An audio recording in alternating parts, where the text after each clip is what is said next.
মহান আল্লাহ পাক রব্বুল ইজ্জাত পবিত্র কালামুল্লাহ শরীফে ইরশাদ করেন 30 পারা সূরা বাইয়িনা, ইন্নাল্লাযিনা আমানু ওয়া আমিলুস সালিহাতি উলাইকা হুম খায়রুল বারিয়া। অর্থাৎ যাহারা ঈমান নিয়ে আসলো আর সৎ কর্ম করলো।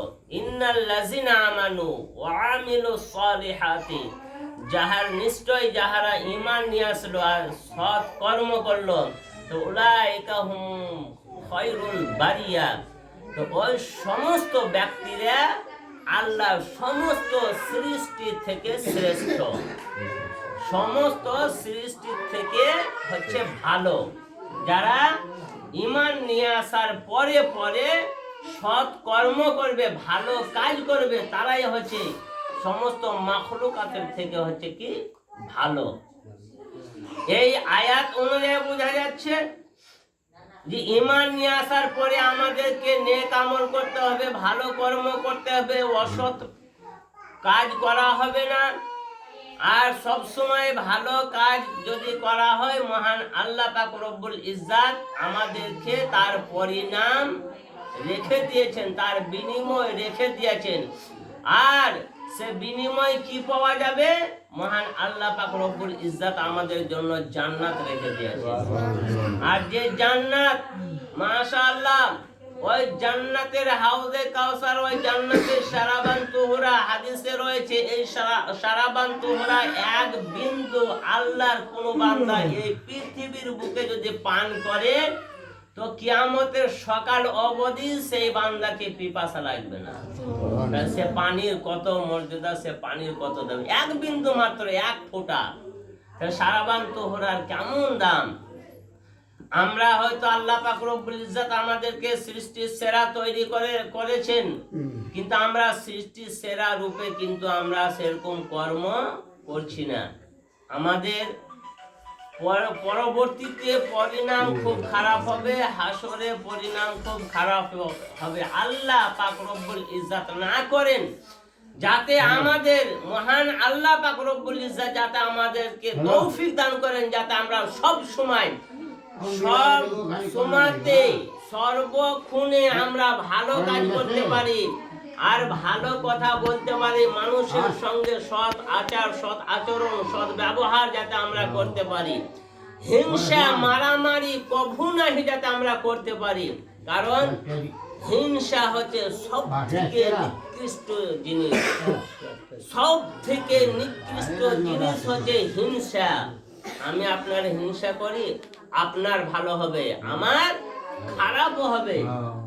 এমনকি আমরা যাই কিছু টুটি ফুটি, এমনও মানুষ রয়েছে যে ইবাদত বন্দেগী যা কিছু করে আমরা নিজেকে গর্ব করে ফখর করি, কিন্তু আমাদের গর্ব করা চলবে না, ফখর করা চলবে না। কেন? এটা হচ্ছে আল্লাহর আদেশ, আল্লাহ রাসূলের বিধান যে আমাদেরকে শরীয়ত মোতাবেক চলতে হবে। কেউ কোনদিন যদি নিজের ইবাদতের গর্ব করে, ফখর করে, হাসরের মাঠে কিন্তু সে পাকড়াও হবে, সে ধরা পড়বে হাসরের ময়দানে। কথিত রয়েছে, হাদিসে রয়েছে যে আল্লাহ পাক রব্বুল ইজ্জাত এক বান্দাকে বলবে, আমার বান্দা, আমি তোমাকে আমার রহমতে, আমার দয়াতে, আমার করুণাতে তোমাকে জান্নাতে দিয়ে দিলাম। তো সেই ব্যক্তি তখন বলবে, আল্লাহ, আমি যে 60 বছর ইবাদত করেছিলাম, তাই ইবাদতের বিনিময়ে আমাকে কি দিছো? তুমি তো তোমার রহমতে আমাকে জান্নাতে দিছো, কিন্তু আমি যে 60 বছর ইবাদত করলাম, সে ইবাদতের বিনিময়ে কি দিছো তুমি? আল্লাহ বলবেন, বান্দা, তুমি 60 বছর ইবাদত করেছো, তার বিনিময় চাইছো। আমি যে আমার রহমতে তোমাকে জান্নাতে দিলাম, সেটা তোমার পছন্দ হলো না? দাঁড়াও, তোমাকে আমি দেখাচ্ছি, বিনিময় তোমাকে দেব। ফেরেশতাদেরকে হুকুম করলেন, আমার ফেরেশতা, যাও আমার এই বান্দাকে হাসরের ময়দানটা একটু এক চক্কর লাগিয়ে দাও, এক চক্কর লাগাও, ঘুরিয়ে নিয়ে এসো। আচ্ছা, রোদের সময়, প্রখর রোদের সময় একটা মানুষকে যদি এই মানে গোটা শ্বাসপুরের বাইরে বাইরে যদি এক চক্কর লাগা করা হয়, যে যাও তো ঘুরে আসো গরমের সময়, তাহলে তার অবস্থা কি হবে? যেদিন মাথার ওপরে সূর্য থাকবে আর মাটিতে একবারে তামা হয়ে যাবে, মগজ ঠকবক ঠকবক করে ফুটবে, নাক দিয়ে নির্গত হবে, মুখ দিয়ে নির্গত হবে, কান দিয়ে নির্গত হবে, সবাই কিন্তু নিজের নিজের পাসিনাতে ডুবে থাকবে। সবাই রোজ হাসরে কঠিন দিনে নফসি নফসি করবে হাই, আর ডুবে রবে গুনাহার ফলে আপন আপন পাসিনায়, আপন আপন পাসিনায়। উম্মত বলে ডেকে দলে, উম্মত বলে ডেকে দলে, করাবেন কে কাউসার পান, এই তো সেই নবী মহান। হাসরের ময়দানে নিজের নিজের পাসিনাতে, আমরা গুনাহার পাসিনাতে সবাই কিন্তু ডুবে থাকবে। যার যেমন অবস্থা সে সেই রকম পাসিনাতে ডুবে থাকবে। কেউ হাঁটু পর্যন্ত, কেউ কোমর পর্যন্ত, কেউ ছাতি পর্যন্ত, কেউ নাক পর্যন্ত, কেউ পুরা পুরিটাই কিন্তু ডুবে থাকবে। আল্লাহ পাক রব্বুল ইজ্জাতের আদেশ শুনে সেই ফেরেশতারা সেই ব্যক্তিকে কি করবেন, হাসরের ময়দান ওইরকম ঘোরাবে। যখন সে ব্যক্তি চলে যাবে ফেরেশতাদের সঙ্গে যে চলো এক চক্কর লাগাও, কারণ আল্লাহর হুকুম রয়েছে, আল্লাহর আদেশ রয়েছে। যখন যাবে অনেকটা যাওয়ার পরে তাকে তখন পানির পিপাসা আরম্ভ হয়ে যাবে, পানির পিয়াস লেগে যাবে, পিপাসা লাগবে। তখন ফেরেশতাদেরকে বলবেন আমি এখন পানির পান করার দরকার রয়েছে, আমি এখন পিপাসিত রয়েছি, হে ফেরেশতারা তোমরা আমাকে পানি দাও। ফেরেশতারা বলবেন আল্লাহর বান্দা দুনিয়াতে তুমি কত পানি পান করেছো বলো তো, দুনিয়াতে কত পানি পান করেছো? আল্লাহ পাক রব্বুল ইজ্জাতের অফুরন্ত পানি পান করেছো, কিন্তু আল্লাহর শুকরিয়া আদায় করেছিলে? আজকে তুমি পানি পান করার জন্য চাইছো, এমন তো অবস্থায় আল্লাহর কুদরতে একজন ফেরেশতা কি করবেন, ওই হাসরের ময়দানে একজন পানি বিক্রি করবে, বলবে ভাই আমাকে এক গ্লাস পানি দাও। আল্লাহর ফেরেশতাকে বলে এক গ্লাস পানি দাও, বলে বিনা মূল্যে কিন্তু পানি পাওয়া যায় না। সে ব্যক্তি বলবে, ইবাদতকারী বলবে যে আল্লাহর বান্দা আমি তো এখন শূন্য হাতে এসেছি, আমার কাছে তো এখন টাকা পয়সা কিছুই নেই, আমি মূল্য কি দেবো পানির মূল্য? বলে মূল্য তোমার কাছে আছে। বলে কি? তো এর দাম কত?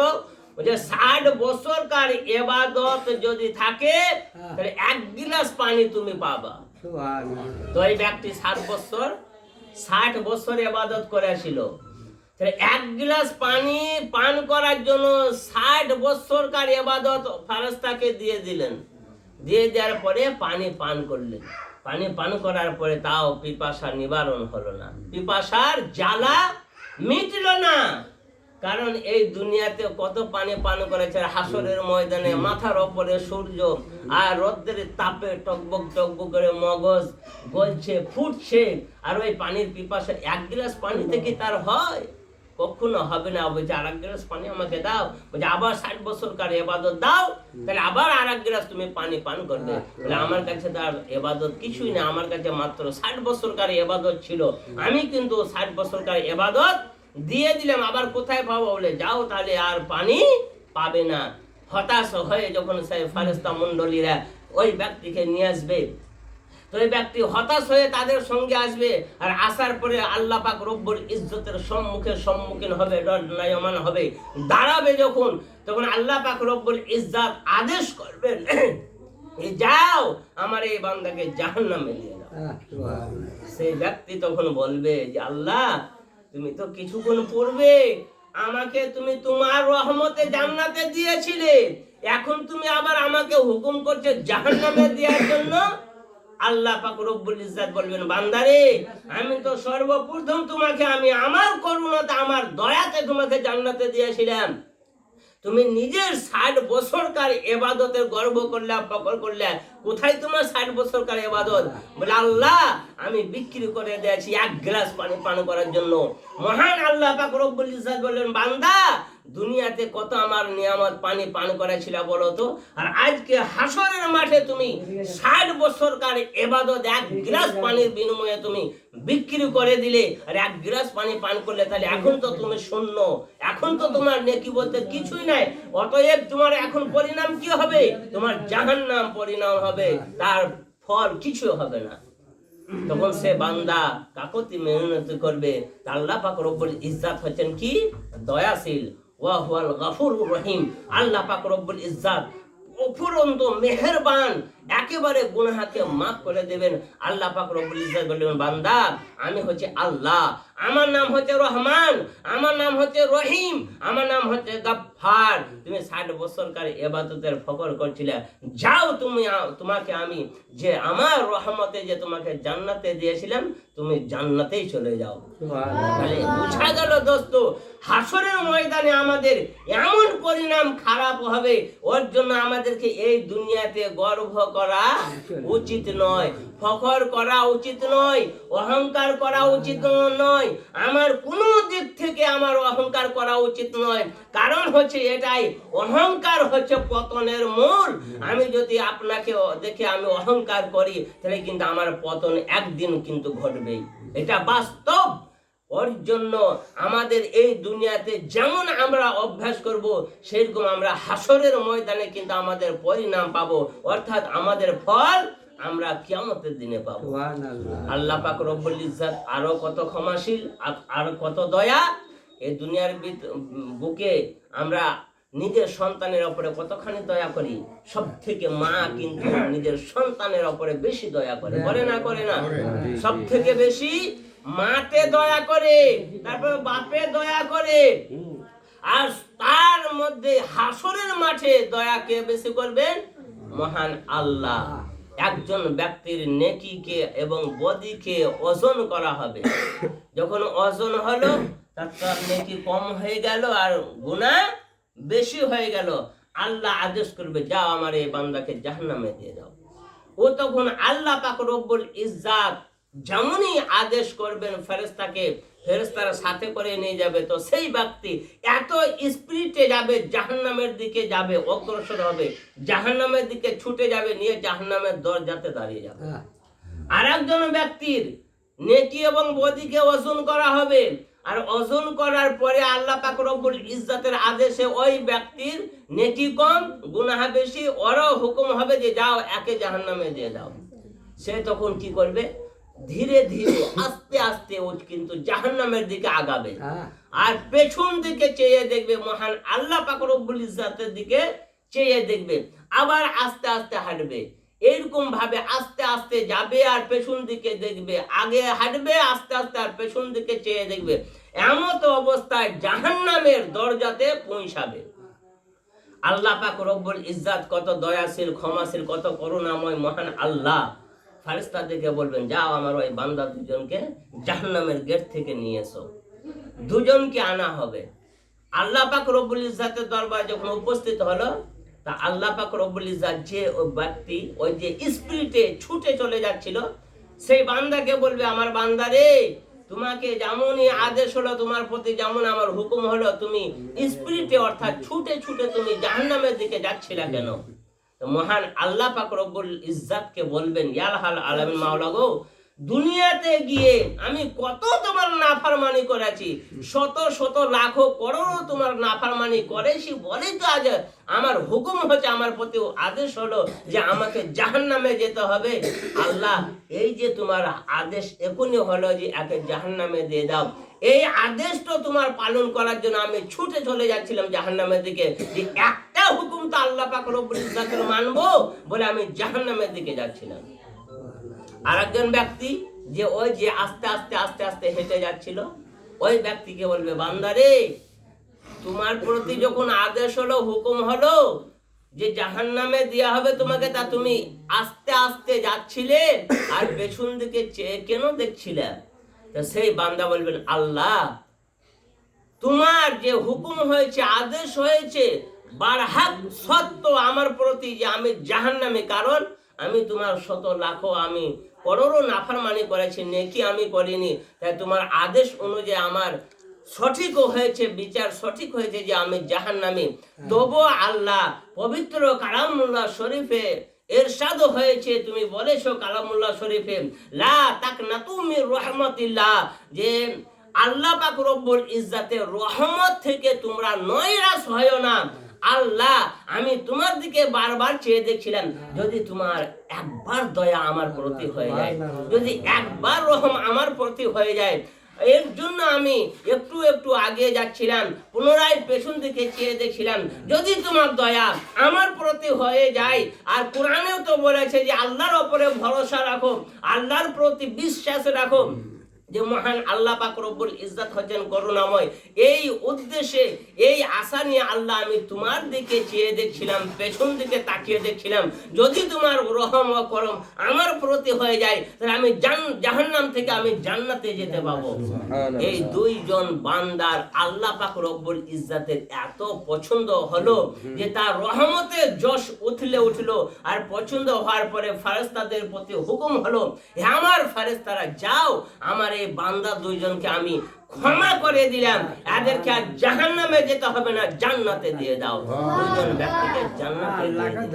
তাহলে আল্লাহ পাক রব্বুল ইজ্জত বললেন, ইন্নাল লাযিনা আমানু ওয়া আমিলুস সালিহাতি উলাইকা হুম খায়রুল বারিয়া। আমি একবার কলমা পড়ে নিলাম, ঈমান নিয়ে আসলাম, তারপর যদি সৎ আমল না করি, তাহলে আমাদের পরিণাম ভালো হবে না আমাদের পরিণাম খারাপ হবে? আমাদের পরিণাম খুব খারাপ হবে।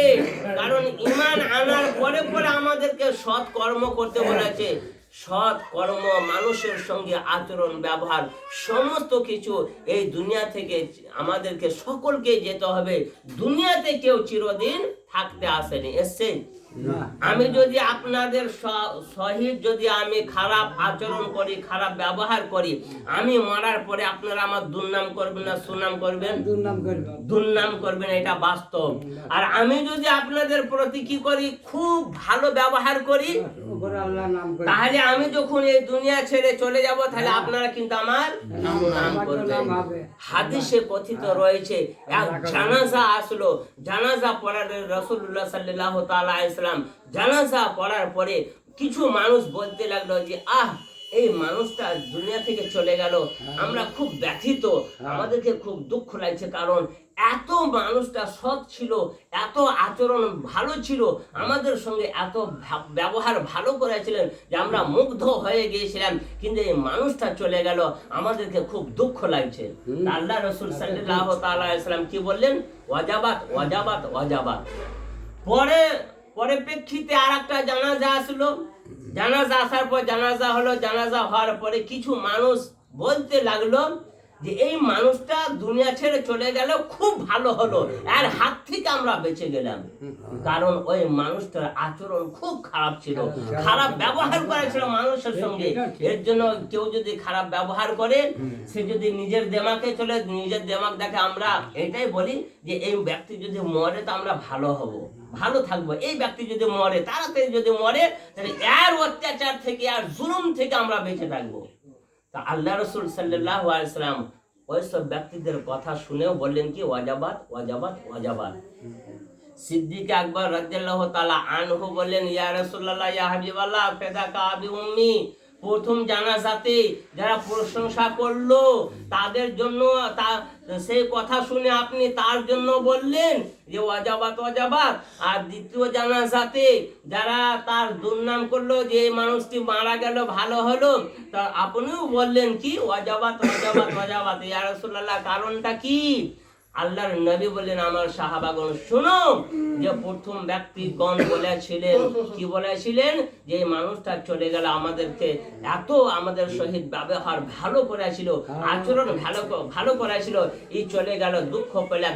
এই যে 10টা মানুষ যে এর প্রশংসা করলো, নাম করলো, এর জন্য জান্নাত ওয়াজিব হয়ে গেল।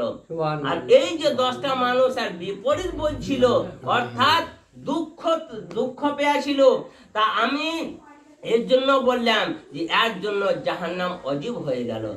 অতএব আমাদেরকে ওই জান্নাত পেতে গেলে পরে কি করতে হবে? মানুষের সহিত সৎ ব্যবহার, সৎ আচরণ করতে হবে, যাতে তারা সকলেই যাতে আমার প্রশংসা করে, আমার নাম করে।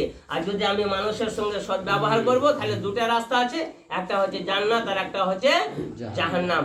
অতএব এইভাবে আমাদেরকে দুনিয়া থেকে যেতে হবে, দুনিয়া ছেড়ে যেতে হবে। আল্লাহ পাক রব্বুল ইজ্জাত যাতে আমাদেরকে সকল মানুষের সঙ্গে আচরণ ভালো করার তৌফিক দান করেন, সকলের সঙ্গে ব্যবহার ভালো করার শক্তি দান করেন। সকলেই বলেন আল্লাহুম্মা আমিন। শুনেন কম, আমল করেন বেশি, সেটাই হবে কার্যকারী। ওয়াখিরি দাওয়ানা আনিল